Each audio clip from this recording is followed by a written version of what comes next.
Now that we've got the bobbin out, we're going to leave the spool of thread on the spindle here. And we're going to take our thread. Your thread is always coming off your spool of thread here counterclockwise. Always comes out counterclockwise. So we've got it. I'm going to wind it back up a little bit because we don't need all that loose thread hanging. There we go. Got just enough to thread the machine with now. Okay, so we're going to thread the first thread guide, and I'm just riding it up under there.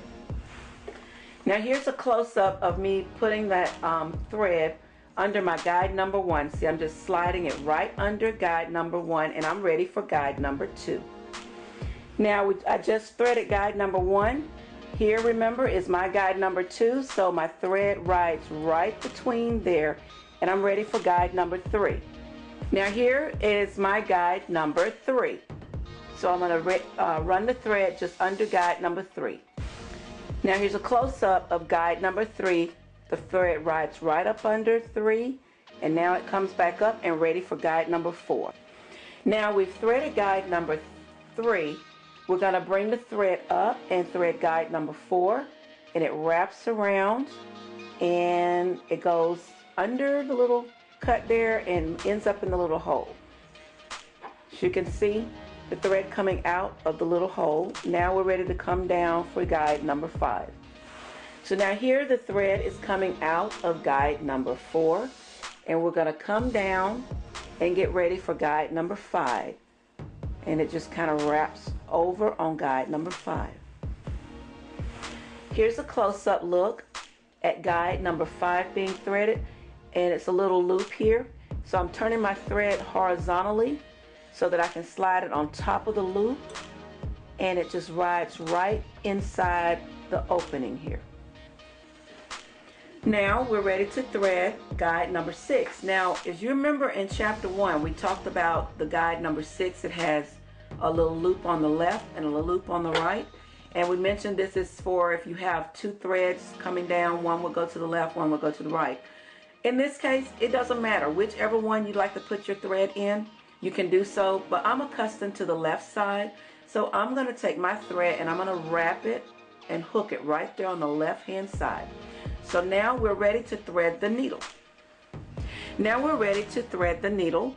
But before we thread the needle, I'm going to show you what the needle looks like close up. So I'm going to unscrew the needle screw here, unscrew it, and I'm going to take out my needle. So when I took the needle out, I want you to get a look at the needle. There's the eye of the needle, part goes inside the fabric. You got a larger base of the needle, and it's kind of smooth and round. But if you flip the needle over on the back side, you'll notice the needle is flat. And it's flat because it rides in the groove, and this flat side goes on the back of the sewing machine. So we're going to flip it over so the flat side's on the back, and I'm going to reinsert my needle so that we can get it threaded.